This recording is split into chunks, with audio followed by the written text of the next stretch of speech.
اعوذ باللہ من الشیطان الرجیم بسم اللہ الرحمن الرحیم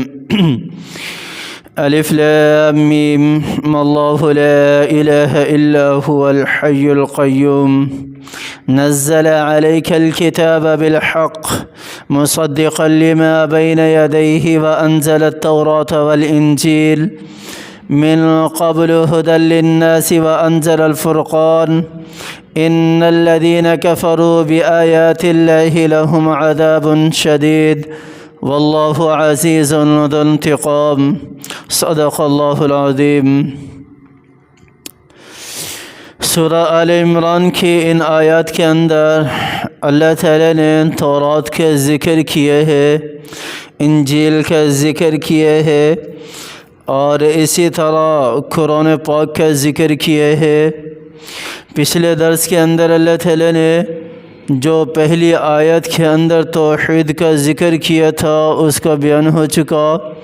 میرے رب نے ارشاد فرمایا اللہ لا الہ الا ہو الحی القیوم، وہی ذات ہے جو معبود ہے، اس کے سوا کوئی معبود نہیں، وہی خالق ہے، اس کے سوا کوئی خالق نہیں، وہی رازق ہے، اس کے سوا کوئی رازق نہیں، وہی پیدا کرنے والے ہے، سارے کے سارے تصرفات اسی کے ہاتھ میں ہے، وہ قادر مطلق ہے۔ اور اس کے بعد اللہ تعالیٰ کی دو صفات الحی القیوم کا ذکر ہوا۔ آج ہماری جو آیات ہیں سورہ آل عمران کی، اس میں تورات، انجیل، قرآن مجید ان کا ذکر ہے، اور اس کے بعد پھر میرے رب نے کافروں کا ذکر کیا ہے، جو اللہ تعالیٰ کے نافرمان ہیں ان کا ذکر کیا ہے۔ اللہ تعالیٰ نے ارشاد فرمایا نزل علیک الکتاب بالحق، اے محمد عربی صلی اللہ علیہ وسلم، تیرے اوپر میں نے کتاب کو حق کے ساتھ نازل کیا، حق کے ساتھ نازل کیا، مصدقا لما بین یدیہ وانزل التوراة والانجیل، جو کیا ہے تصدیق کرتا ہے ان آسمانی کتابوں کی بھی جو اس سے پہلے نازل ہو چکی، جو اس سے پہلے نازل ہو چکی۔ مصدقا لما بین یدیہ، اس مصدقا لما بین یدیہ، یدیہ لفظ کے اندر ساری کی ساری تورات، زبور، انجیل، اور اسی طرح صحف ابراہیم، اور اسی طرح صحائف موسیٰ، اور اسی طرح دوسرے انبیاء علیہم السلام پر جو صحائف نازل ہوئے چھوٹے چھوٹے، وہ سارے کے سارے آگے بین یدیہ کے اندر اللہ تعالیٰ نے ارشاد فرمایا یہ اس کتاب کی خصوصیت ہے، یہ کتاب کی خصوصیت ہے، قرآن مجید کی خصوصیت ہے، یہ تصدیق کرنے والی ہے پہلی ساری کی ساری کتابوں کی، ساری کی ساری کتابوں کی، کہ اللہ تعالیٰ نے برحق نازل کیا۔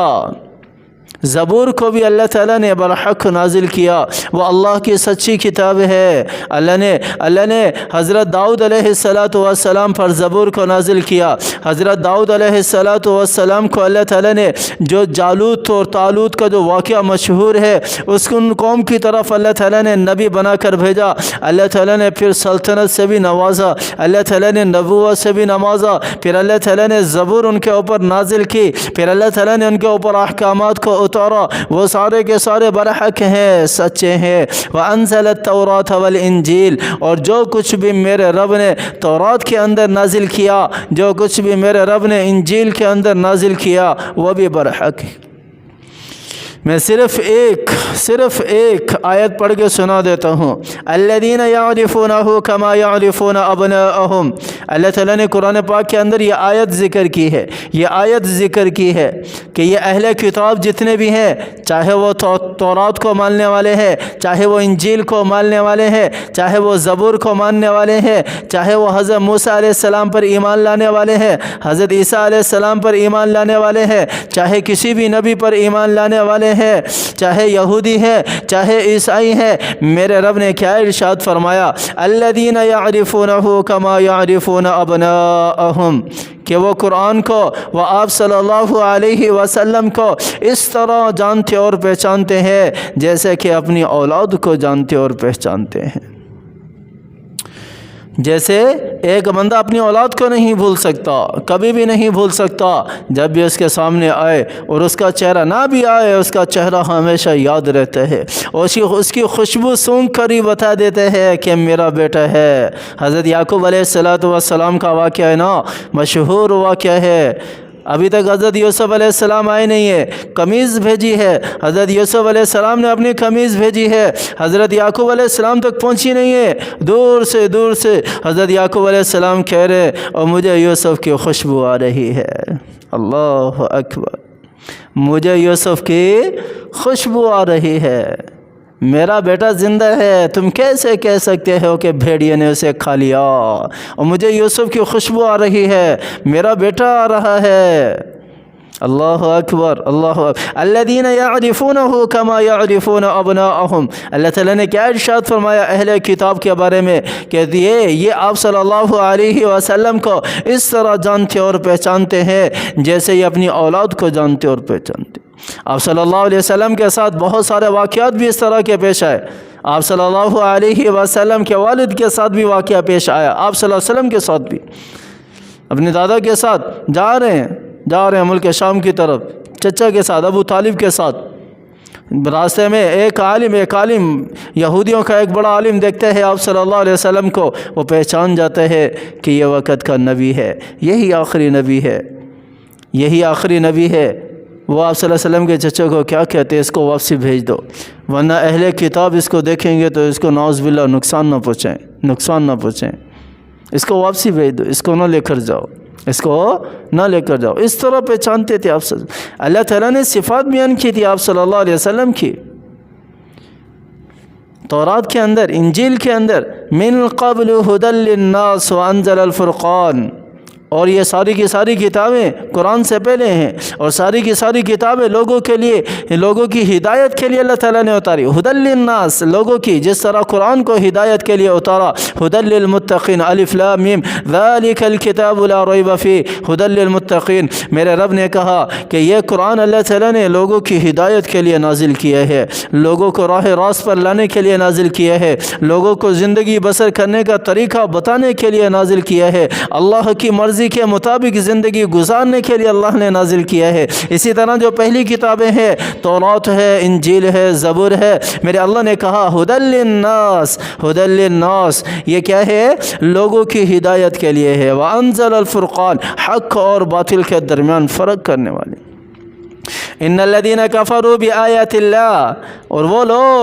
لوگ جو اللہ کی نشانیوں کا انکار کرنے والے ہیں، جو اللہ کی نشانیوں کا انکار کرنے والے ہیں، جو اللہ کی نشانیوں سے پیٹ پھیرنے والے ہیں، لہم عذاب شدید، اللہ تعالیٰ کیا ارشاد فرما رہے ہیں، ایسے لوگوں کے لیے پھر سخت عذاب ہے، شدت والا عذاب ہے، شدت والا بڑا سخت عذاب میرے رب نے پھر ایسے لوگوں کے لیے تیار کر رکھا ہے۔ واللہ عزیز ذو انتقام، واللہ عزیز ذو